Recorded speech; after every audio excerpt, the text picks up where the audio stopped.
Hola, mi nombre es Andrea Chicaiza y el día de hoy les voy a hablar acerca de las funciones ejecutivas y la simetría cerebral.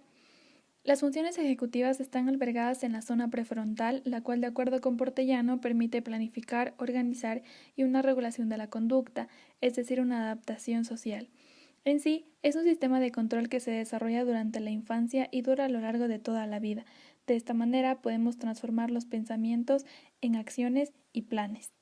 Los lóbulos prefrontales cumplen con una función central en la organización o metacognición, de acuerdo con Ardila y Rosselli.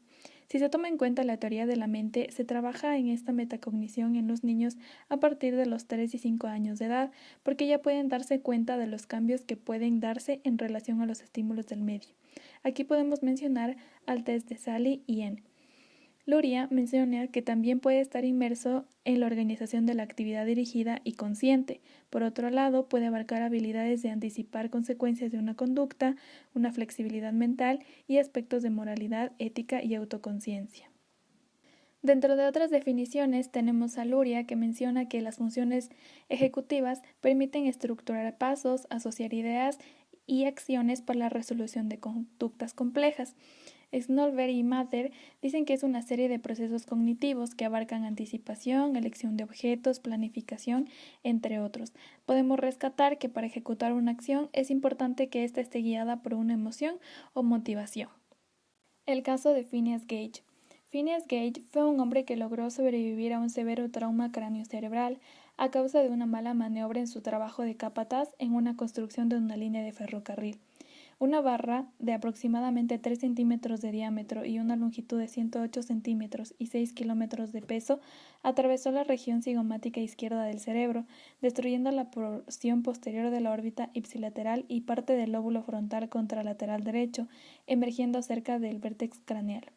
Los doctores sugieren que algunas zonas del cerebro que no se afectaron directamente por la barra pueden fallar porque ha desaparecido su conexión con el resto, por esta destrucción de sustancia blanca. Se descubrió también una alteración en los lóbulos frontales que se da lugar a un síndrome disejecutivo. También la lesión afectó a la corteza orbitofrontal y se descubrió que las funciones motoras, sensoriales y cognitivas no se afectaron, pero sí existieron cambios en su personalidad. Actualmente, el cráneo se encuentra en el Museo de la Facultad de Medicina de Harvard y se puede examinar con las técnicas modernas. En realidad, el cráneo original no se puede utilizar porque está deteriorado por los años y su estado es muy frágil, pero existe una buena copia escaneada realizada por Peter Ratiu en la Facultad de Medicina de Harvard. En base a este caso, se observó que el lóbulo frontal mantiene conexiones importantes con el hipotálamo y con las estructuras cerebrales involucradas en la motivación y la emoción. Por lo tanto, las patologías frontales alteran la conducta social, la motivación, la regulación de los estados internos y el control de los procesos cognitivos. Las funciones ejecutivas se encargan de diferentes aspectos que controla el lóbulo frontal.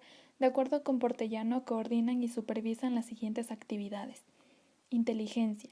Procesos de abstracción, razonamiento e inteligencia fluida se relacionan con el área prefrontal.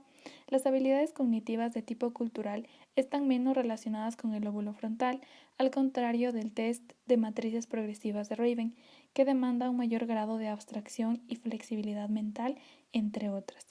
La atención abarca áreas prefrontales encargadas de la atención sostenida y selectiva, áreas dorsolaterales y cinguladas con el control y regulación de atención, y el lóbulo frontal derecho con el control de procesos atencionales. Memoria. La memoria contextual sitúa un evento en un contexto determinado y específico en el cual se dio el aprendizaje. Memoria temporal.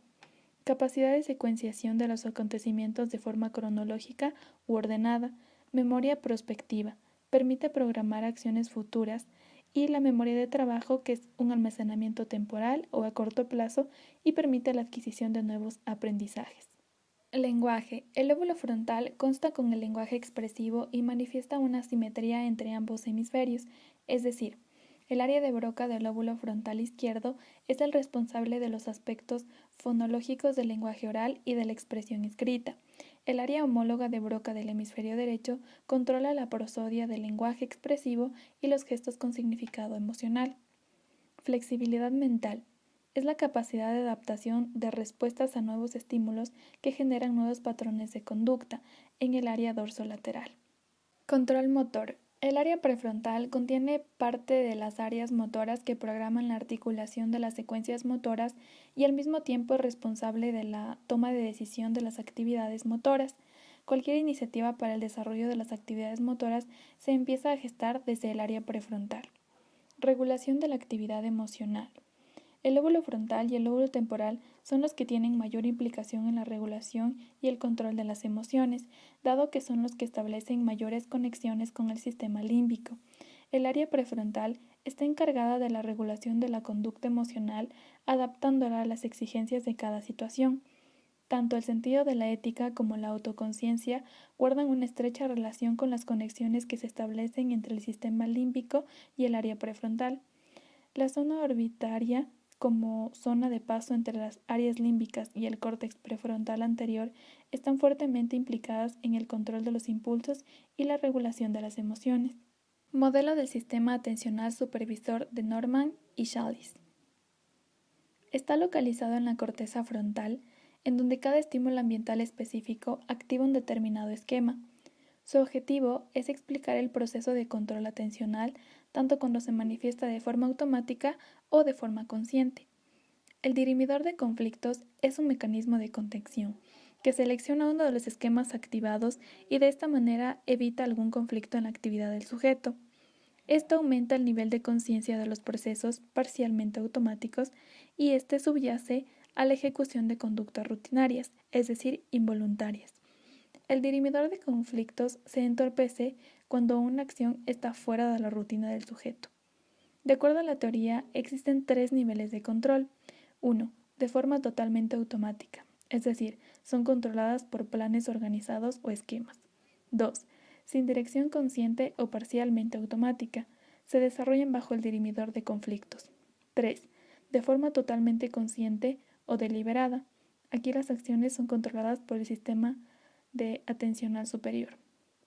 Finalmente, si la tarea no es rutinaria, requiere del sistema atencional supervisor porque requiere de un nivel extra de activación, es decir, planes apropiados, o inhibición, planes inapropiados, para orientar al dirimidor de conflictos y bajo ningún motivo controla la selección final.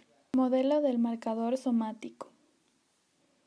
De acuerdo con Damasio, la toma de decisiones depende o está guiada por cambios homeostáticos sutiles o evidentes que el cuerpo genera. Se actúa en respuesta a estímulos que pueden ser conscientes, pero la mayoría son inconscientes. Damasio parte de la experiencia pasada que va generando una respuesta y queda grabada en la memoria.